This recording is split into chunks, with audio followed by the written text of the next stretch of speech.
Thumbnail बिल्कुल सही देखे है दोस्तों आपने कि एक योनि के अंदर अब एक या दो नहीं बल्कि तीन तीन लिंग। मंदिर के अंदर एक छोटे से गड्ढे में तीन छोटे छोटे लिंग हैं। वैसे तो मैं इतने दिन से यही देखता रहा था कि हिंदू लोग एक योनि के अंदर एक लिंग रहने वाला शिवलिंग का ही पूजा करते हैं, पर आज ये भी देखने की दुर्भाग्य हुआ मुझे कि तीन लिंग एक साथ पूजा की जाती है एक योनि में रखकर। इस मंदिर के भीतर एक गर्भगृह है। अब इसे क्या समझकर बनाए हैं वो लोग वो तो मैं नहीं कह सकता, पर आपको अगर कुछ समझ में आता है तो यार कमेंट में बोलना जरूर। एक में तीन ये तो दोस्तों अजीब ही है, पर उससे भी ज्यादा अजीब करने वाला बात तो ये है कि इस महान योनि में जल यानी पानी भरा रहता है, जिसमें जल भरा रहता है। अब ये कैसा पानी है या क्या है और आखिर ये आता कहाँ से है वो तो मैं नहीं कह सकता, पर इन सब अजीब अजीब कारनामे को देखकर एक सीधा साधा और पढ़े लिखे इंसान सदमे में चला जाएगा, ये मैं यार जरूर कह सकता हूँ। खैर नॉर्मली एक शिवलिंग में जो नीचे की पार्ट होती है वो होती है उनके माता भगवान की योनि, जिसे शायद आप पहले से ही जानते हैं और शायद ये भी जानते हैं कि उस योनि को ये लोग लिंग के बिना भी पूजते हैं। तो उसी योनि पूजा की कुछ फोटो प्रूफ आगे इस वीडियो में हम देखेंगे और साथ साथ अली रजा भाई की जबरदस्त धुलाई भी हम देखते जाएंगे। इनकी यूनी निकाल के रख दी बार, लोगों को ज़ियारत करवाते हो अम्मा जी की यूनी की। तो क्या जो आपकी सगी माता होती है, माँ होती है, उसकी भी यूनी लोगों को दिखाते। तो वीडियो यार बहुत ही जबरदस्त और इंटरेस्टिंग होने वाला है। इसके आखिर में हम एक सवाल की जवाब को भी जानेंगे कि नॉर्मली लगभग सभी धर्मों के लोग अपनी गलती की गुनाह से माफी मांगने या किसी चीज को ईश्वर से मांगने के लिए अपने अपनी इबादत गाह में जाते हैं। जैसे मुसलमान मस्जिद में जाकर दुआ करते हैं और ईसाई चर्च में जाकर, पर ये लोग आखिर योनि के सामने जाकर मांगते क्या है? यानी कि अपनी गुनाहों की क्या लेके माफी के लिए जाता है, लेकिन जब ये यूनि की तरफ जाता है ये इससे मांगते क्या है सर? इसकी जवाब सुनकर दोस्तों आपको हंसी जरूर आएगी। तो चलिए बिना टाइम गवाए हम पहले इसे तीन लिंग और एक योनि वाला मंदिर के बारे में जानते हैं और साथ ही अली रजा भाई की उस जबरदस्त वीडियो को भी हम देख लेते हैं। इस मंदिर के भीतर एक गर्भगृह है जिसमें प्रवेश करने के पश्चात शिवलिंग आग के समान दिखाई देता है, जिसमें जल भरा रहता है और यदि ध्यान से देखा जाए तो इसके भीतर 1 इंच के 3 लिंग दिखाई देते हैं। इन 3 लिंगों को त्रिदेव यानी कि ब्रह्मा विष्णु महेश का अवतार माना जाता है। इस प्राचीन मंदिर का पुनर्निर्माण तीसरे पेशवा बालाजी अर्थात नाना साहब पेशवा ने करवाया था। इस मंदिर का जीर्णोद्धार 1755 में शुरू हुआ था और 31 साल के लंबे समय के बाद 1786 में जाकर पूरा हुआ। कहा जाता है कि इस भव्य मंदिर के निर्माण में करीब 16 लाख रुपए खर्च किए गए थे, जो उस समय काफी बड़ी रकम मानी जाती थी। तीनों नेत्र वाले शिव शंभू के यहाँ विराजमान होने के कारण इस जगह को त्र्यंबक यानी कि तीनों नेत्र वाले कहा जाने लगा। उज्जैन और ओंकारेश्वर की ही तरह त्र्यंबकेश्वर महाराज को इस गांव का राजा माना जाता है, इसीलिए हर सोमवार को त्र्यंबकेश्वर के राजा अपनी प्रजा का हाल जानने के लिए नगर भ्रमण के लिए निकलते हैं। ये देख लाहौल वाला कुआं, अस्तगफुरुल्लाह। ये देख, ये है जी, कौन है जी? ये माँ सती जी हैं और ये लाहौल वाला कुआं था। मैं बाबा आपसे क्या कह सकता हूँ, ये आपके सामने ही है। मैं इसको आगे कर रहा हूँ। ये देखें, ये अब ये देखें इनकी करतूत देखें कि ये माँ ये क्या बैठाई कर हुई रही है, है सर? ये इसने निकर पहनी हुई है सर, और आप देख सकते हैं बाजू इसके कोई नहीं है, जस्ट इसने चेस्ट को ढांपा हुआ है और यूनी को ढांपना क्या था, निकाल के आप लोगों ने सामने लगाई हुई है, तो आपको ये ढांपने की तो जरूरत ही नहीं थी। इतना जबरदस्त पार्ट तो आपने प्राइवेट जो है, मैं हैरान हूं कि ये क्यों इतने दीवाने हैं शर्मगाह के। कभी ये लिंक को पकड़ लेते हैं, कभी ये यूनी में घुस जाते हैं। मेरी तो ये समझ से लोग बाहर हैं कि इन्होंने इन शर्मगाहों से लेना क्या है। ये देखें, अब ये बिठाई हुई है, टांगे देखें उसकी नंगी है, ऊपर से बाजू नंगे हैं, जस्ट इसने आधे से वो बो बिस्किट ढांपे हुए हैं। अब आगे जाके वो भी आप देखिएगा कि वो भी उतर जाएंगे।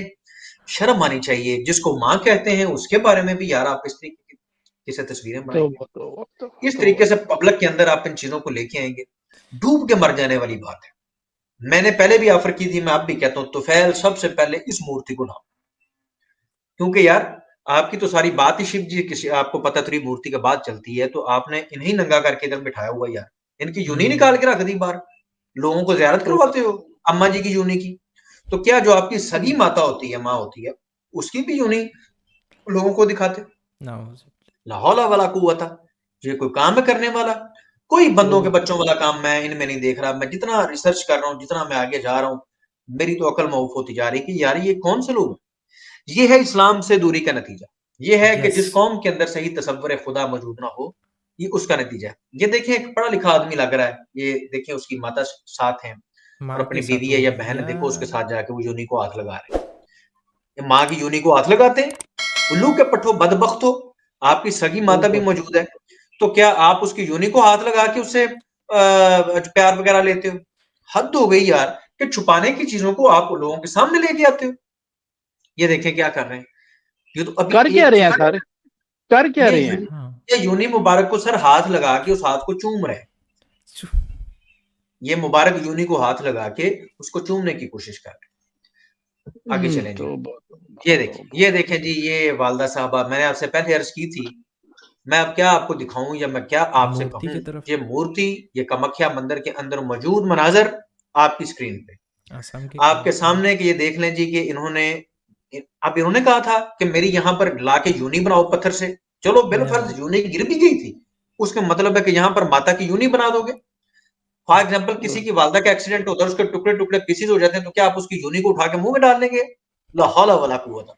और वहां पर फिर माता जी को नंगा करके बिठा देंगे। ये आपके सामने स्क्रीन पे मनाजर मौजूद है कि यूनी पूजा हो रही है और माता जी के बूब्स आपके सामने वहां पर मौजूद है। ला हौला वला कुव्वता। ये है सनातन और ये है सती जी जो आपके सामने जिनकी मूर्ति मौजूद है। इन्हें शर्म ही नहीं आती क्या? सती जी ने आपसे कहा है कि इस तरह की उनकी गंदी मूर्ति बना के इस तरह नंगी को वहां पर बिठा दें? ला हौला वला कुव्वता। शर्म आनी चाहिए आपको। और ये है जी हमारा इंडिया, और ये है इंडिया के अंदर परंपरा हमारे हिंदू भाइयों की, और इस परंपरा को बड़े अच्छे तरीके से सेलिब्रेट किया जाता है। ये देखिए मैं क्या क्या आपको दिखाऊं। अब मैं आपको इसके कुछ रेफरेंसेस दे देता हूं, ये आपके सामने स्क्रीन पे इसके अंदर आप देख सकते हैं। वो कहते हैं द फ्लेम ऑफ फायर।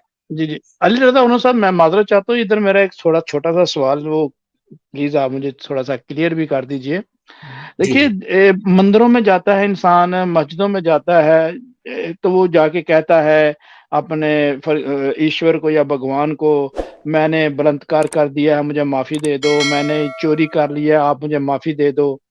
यानी कि अपनी गुनाहों की कह लेके माफी के लिए जाता है। लेकिन जब ये जूनी की तरफ जाता है, ये इससे मांगते क्या है सर? सर, जो भी इनकी विश हो, जो भी इनकी ख्वाहिश हो, आखिर इसको महाशक्ति पीठ कहा जाता है कि ये वाला हिस्सा जो है सबसे ताकतवर था माता जी का, इसलिए इसको महाशक्ति पीठ कहा जाता है। तो इसको रखा गया इसलिए कि ताकि ये लोगों की ख्वाहिशें, यहाँ पर जो लोग आए माता जी की जो ये शर्मगाह को देखें, इसको छुएं, और वो जो ऐसा करें उनकी ख्वाहिशें पूरी हो जाती हैं, खुसूसन औलाद वगैरह हो यानी जाती है। ख्वाहिश ऐसे पूरी ये करेंगे चीजें, इन या चीजों के लिए मोस्टली ये बनाते हैं। अल्लाह माफ करे। एक बार सोच कर देखिए दोस्तों कि कितनी गिरा हुआ होती है इनके ज्ञान। वैसे तो इनके धर्म गुरु लोग शिवलिंग की पूजा पर सफाई देते हुए कहते हैं कि वो कोई लिंग नहीं बल्कि संस्कृत में इसकी मानी होती है किसी गठन या शरीर। मगर इन चीजों के बारे में अब वो सफाई देने वाले बाबा लोग क्या कहेंगे वो तो वही लोग जाने।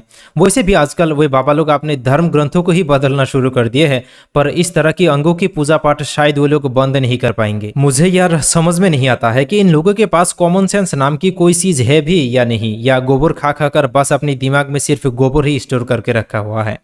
खैर आज की इस वीडियो में इतना ही। अस्सलाम वालेकुम।